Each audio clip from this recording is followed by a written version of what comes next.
Okay children, now we are going to start exercise 6.2. whose theory we have already discussed in yesterday's videos, है ना?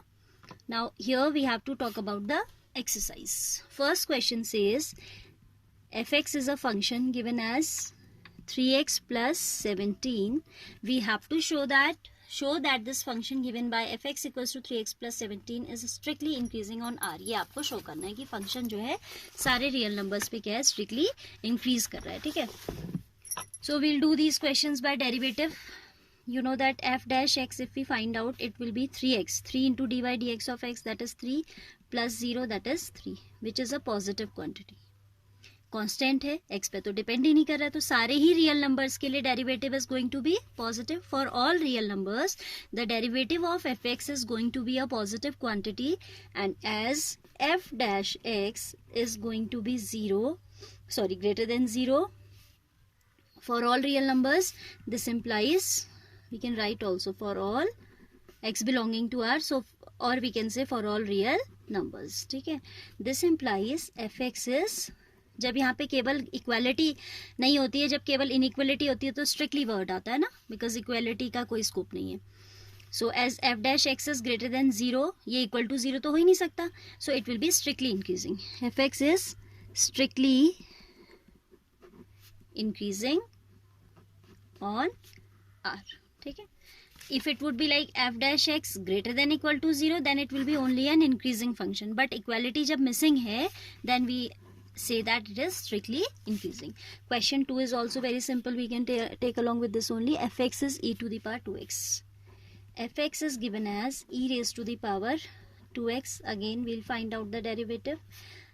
That is twice of e raised to the power 2x. Derivative तो अब मुझे समझाने की जरूरत नहीं है, because we have done whole chapter, previous one. I hope you all have understood these things now. By now see, f dash x is twice of e raised to the power 2x. And you know that E का जो value होता है, मैंने आपको पहले ही बताया था कि it lies somewhere between 2 and 3, actually 2.7 something होता है. सो अब देखिए, आपको रियल नंबर्स पे बात करनी. You have to talk about real numbers. तो रियल नंबर्स में आपकी या तो पॉजिटिव क्वांटिटीज होंगी या नेगेटिव क्वांटिटीज होंगी या 0 होगा. अगर x 0 है तब तो ये 2 आ जाएगा. 2 into E to the power 0 is 1 itself, तो पॉजिटिव है. अगर x 0 है तो भी ये पॉजिटिव है. ठीक है, ये केसेस आप अपने समझने के लिए देखिए. फर्स्ट केस, जब x आपका 0, रियल नंबर्स को अगर हमने पूरा रियल नंबर्स पे बात करना है, as we have to talk about the entire real number real set, we can consider 0. ठीक है, at 0 f dash x is going to be positive quantity. 2 आ जाएगा ना, 2 into e to the power 0, that will be 2. If x is greater than 0, then f dash x is going to be, suppose for example I am taking simplest example, मैंने ले लिया 1. ठीक है, तो f dash x क्या हो जाएगा, 2 e to the power 2.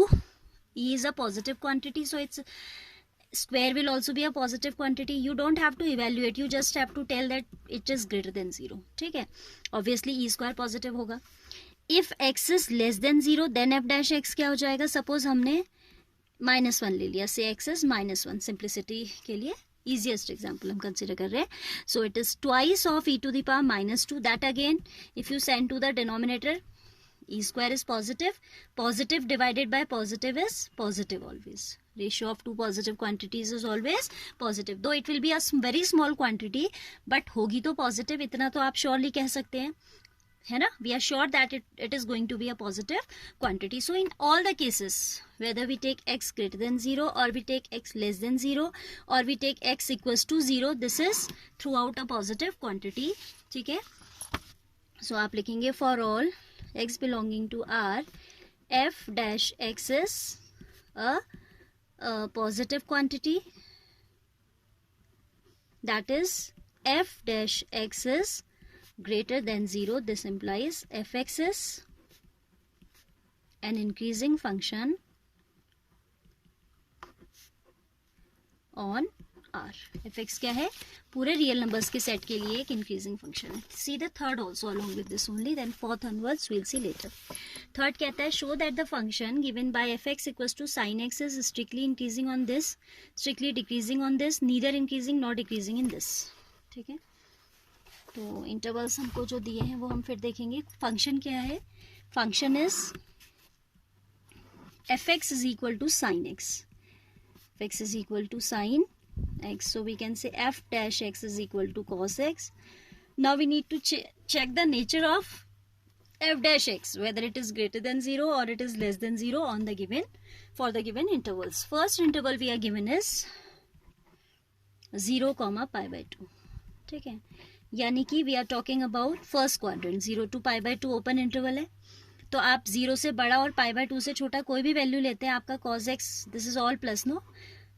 So in this quadrant as all trigonometric ratios give positive value, तो cos x भी क्या होगा, पॉजिटिव होगा. तो आप लिखेंगे for x belonging to 0 comma pi by 2 cos x is greater than 0, or we can say f dash x is greater than 0. This implies fx is what, strictly increasing. ठीक है, is show that कह रहा है, कभी check करने को बोल देता है, but here it is saying show that strictly increasing, isn't it? क्योंकि ओपन इंटरवल है ना, अगर क्लोज होता तो फिर तो आपका क्या होता, साइन 0 पे 0 भी हो जाता, तो इक्वालिटी का मार्जिन भी आ जाता, तब आपका इंक्रीजिंग फंक्शन होता, स्ट्रिक्टली इंक्रीजिंग नहीं होता. But here as it is open interval we can not consider 0 and 90 degree exactly, we will consider greater than values greater than 0 and less than pi by 2. So for that fx is strictly increasing. Now see, the next interval we are given is pi by 2 to pi. Then after this we are given b part pi by 2 comma pi. Now we are in second quadrant, pi by 2 to pi है ना, यहाँ कहीं हम हैं. So ASTC, in this you know that cos x is negative, आपका sign positive होता है इसमें, है ना. तो आप लिखेंगे for x, for all x belonging to open interval pi by 2 comma pi, f dash x is going to be negative, isn't it? As cos x is negative, or we can say f dash x is less than 0. ठीक है, cos x less than 0 होता है, तो f dash x less than 0 हो गया. This implies in the interval pi by 2 comma pi, fx is strictly a decreasing function, strictly a decreasing function. ठीक है, c हो जाएगा आपका interval 0 comma pi, 0 comma pi. अब अगर हम 0 comma pi की बात करें, तो you can see in this only you can consider this is 0, this is pi by 2 and this is pi. तो यहाँ आपका फंक्शन क्या कर रहा था, इंक्रीज कर रहा था. देन यहाँ क्या कर रहा है, डिक्रीज कर रहा है ना.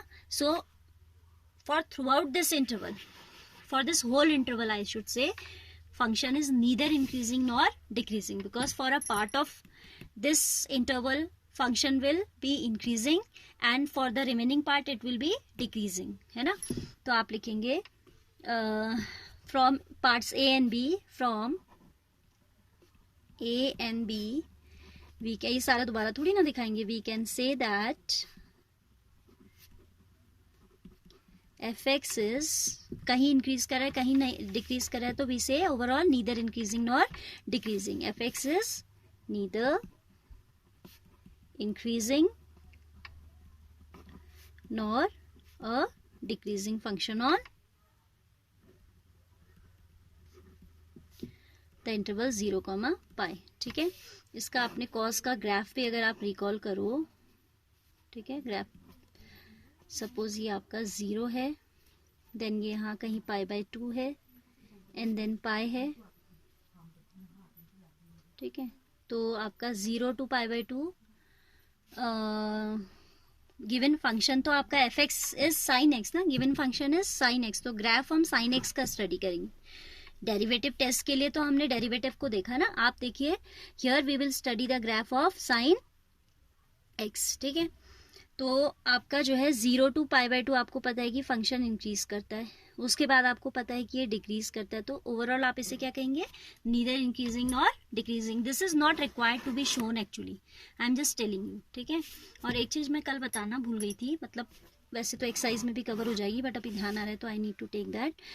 हमने कहा था कि एफ डैश एक्स अगर आपका ग्रेटर देन 0 है, यानी कि एफ डैश एक्स आपको, अच्छा ये ज़्यादा इजी होगा अगर मैं टेंजेंट नॉर्मल पढ़ा लूँ पहले, तो तब ज़्यादा समझना ईजी होगा। एक्चुअली एफ डैश एक्स क्या होता है ना, किसी कर्व पे टेंजेंट के स्लोप को बताता है। स्लोप तो आपने लास्ट ईयर 11 में भी पढ़ा है, क्लास 11 में। तो एफ डैश एक्स आपके स्लोप को बताता है। तो जब स्लोप पॉजिटिव होता है तो फंक्शन इंक्रीजिंग होता है, और जब स्लोप नेगेटिव होता है टेन थीटा भी आपका d y by d x से ही निकलता है। जो स्लोप होता है ना, slope is given as tan theta as well as it is given by d y by d x, और इसको एम भी कहते हैं। क्लास 11 में आपने इसको एम से रिप्रेजेंट किया है। तो इंक्रीजिंग फंक्शन में आप कह रहे हो कि F dash x is greater than, we are saying that for an increasing function f dash x is greater than 0, ठीक है। तो if it is greater than 0 तो आपका फंक्शन कुछ ऐसा जाएगा, इंक्रीजिंग फंक्शन। ऐसे सपोज यूं आपका फंक्शन जा रहा है, ठीक है, ऐसे अगर कर्व थोड़ा टेंजेंट खींचने के लिए कर्व टाइप का होना चाहिए ना। Suppose this is the function and मैंने जो टेंजेंट ड्रॉ की वो यूं की कुछ